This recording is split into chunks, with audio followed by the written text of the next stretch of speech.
tell me when you're ready. All right, we're ready. Sue, are you ready? I'm ready. All right. All right, we're ready. So,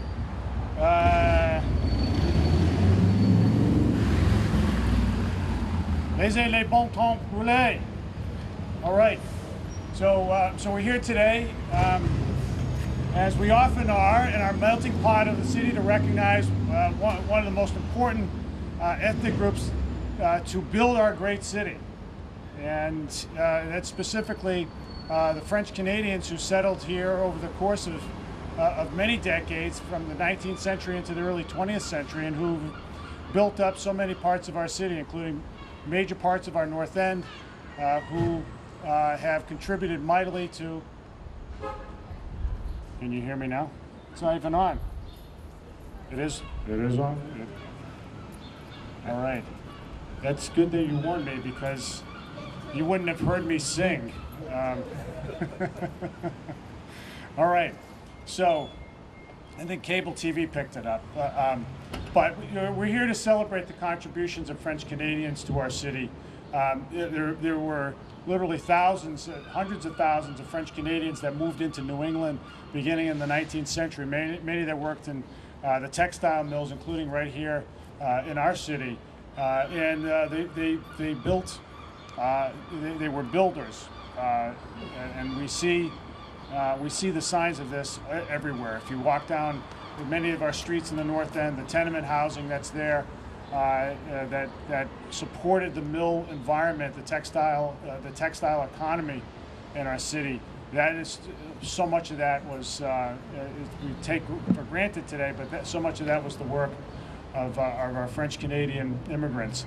If you walk past, for instance, St. Anthony's Church, which is really one of the most spectacular cathedrals in the United States, in North America, that was built by French Canadian immigrants, and the list goes on, and they continue to contribute today. So today we are celebrating our French League's 100th celebration. So not the 100th anniversary, but the 100th celebration right now. So it's my honor to welcome Alsanya here today, who's going to kick off the festivities with a little bit of a history lesson that we always can count on you for, Al. And I wanted to thank the city councilors who are in attendance today, Linda Morad and Scott Lima, of course, and who are both here for numerous of these types of events. But it's, you know, for me as the mayor, it's just I'm very proud that I get to participate in flag raisings of the various ethnic groups that built our great city, and right at the top of the list are the French Canadians. So without any further ado, Al, take it away.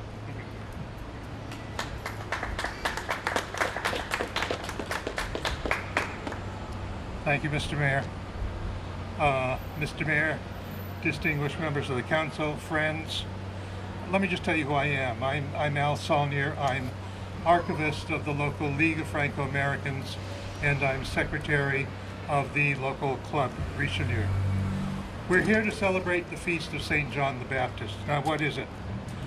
It's yet one other Christian takeover of a pagan feast, except this one goes back a long time. It goes back to the time of King Clovis, so we're talking late 5th century, or about 1600 years ago in France. It was a big deal in France with lots of bonfires, and we're not sure the bonfires might have taken place under pagan times as well. But in pre-revolutionary times, the king would like the largest bonfire in France. The feast has been celebrated in Canada since the French came over. The first Mass for St. John the Baptist was held in 1615, or more than 4 centuries ago. Remember that 5 years before the Pilgrims landed in Plymouth, they were celebrating this feast already in the New World. After the English took over Canada, there was a die-off of the celebration until the French started getting worried because the Irish up in Quebec were celebrating St. Patrick's Day. And they figured, well, we've got this great saint that's been around for a really long time, let's celebrate him. And when the French came down to New Bedford, they decided to do the same sort of thing. Now, one of the problems was that there were lots of different French groups. There were groups in the North End, groups in the South End, groups that were organized by interest. The Chamber of Commerce at the time was entirely French Canadian. You had the Cercle Gounod, which did classical music and operettas. You had the Rochambeau Club, which is down where the Cape Verdean Youth Club is now at the corner of Blackmer Street. And that was basically a social and drinking establishment. You had another group called the Tremont Circle that was the city baseball champions from 1912 to 1914. So each one is celebrating in its own way. The Chamber of Commerce said, no, let's try to bring everybody together and have a huge celebration. And they did. The league was created in early 1919, so this marks the 100th time we are celebrating that feast. Early on, league gatherings were really impressive. I've seen newspaper articles of 400 people participating in a clam bake at then Gaudette's Pavilion. But now it's just much smaller. We tend to have a flag raising at the Franco-American Veterans Square. This will take place on Sunday at 10:30 in the morning, and I invite everybody here to go. And then there's a small banquet at the Wamsutta Club where we honor important members of the community. And this year we're honoring 3 people. I'll mention them to you. Michelle Loranger, who's of the Children's Advocacy Center of Bristol County for her work in dealing with abused children. She's been recognized nationally and at the state level and at the local level for her work for many years. Jerry Messier, who's the former Civil Defense Director of the City of New Bedford. He's our Family Historian of the Year. He's done incredible amounts of work in French-Canadian genealogy, which led to the publication of a 568-page volume of his ancestry. And there was so much information he couldn't fit in that he's putting it into a second volume right now. And then the third person is our Veteran of the Year, Ollie Marceau, who's a disabled 94-year-old veteran of World War II who was injured while serving his country. We also give out scholarships. This year we're giving out 3 scholarships. One to Colby Deshane of Dighton Rehoboth Regional High School, who's going off to the Massachusetts College of Art and Design. Young Dan Perry of Vogue, who combined his senior year at Vogue with his freshman year at Cornell. And then Emily Damaris of Fairhaven High School, who's going off to the University of New Hampshire. This year we got a special request. The Quebec government delegation in Boston asked to piggyback onto our festivities to honor the League president, Norman Willett, for his contributions to boosting French culture in New England. It has created a special award, which they call a recognition award, in honor of the 50th anniversary of their founding, which will be in 2020. But they're decided to start early and give Mr. Willett the first ever of this kind of award. So we have the Communication and Francophone Affairs Attaché, Laurence Gagnon, coming down from Boston to present that award on Sunday. And I'd like to pause just before ending my remarks on the centenary of the end of hostilities in Europe to remember the contribution of New Bedford's Franco-Americans to World War I. Contemporary estimate done in 1921 was that there were more than 1,000 Franco-Americans from New Bedford who participated in the war under the U.S. flag, and about 60 of those had died. But not all Franco-Americans participated under the U.S. flag. Some of them were very upset with the U.S. policy of neutrality, and before the U.S. got involved in the war, they went north, and they enlisted in the Canadian forces. 99 of them I've been able to track because the Canadian government has made a special effort to finally get all their personnel records for World War I scanned in and made available online. So 99 of them went north to participate, and 6 of those died. But even more, people from New Bedford, Franco-Americans from New Bedford of French origin, went back to France. Tracking them is not very easy because of French government privacy concerns on military records. But I've been able to trace through shipping records of people coming back to the U.S. Who listed their occupation as a returning soldier and said they were coming back to New Bedford. I've been able to track 25 of those who served in the French Army. I haven't been able to track any who died because they enlisted basically under the units where they had served earlier or from their hometown, and so they'd be classified there.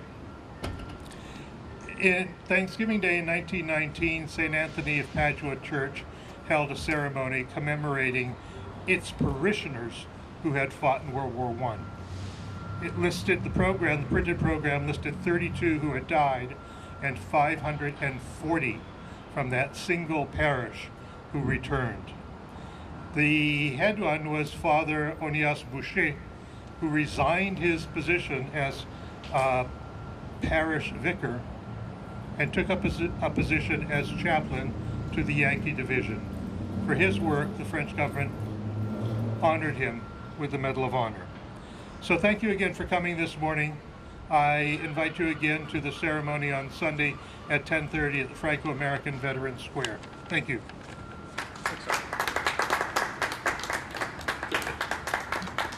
All right. Well, thank you. That was great as usual. Yeah, I wish you could sit here and listen to you for another hour. But our time has come to do our flag raising. So we'll begin with the Canadian anthem, CAT, and then with the American anthem, the Star Spangled Banner, to follow. So go. Are you going to do the flag? Or are you gonna... Am I going to do the flag? Yeah. Let's do it together.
I never really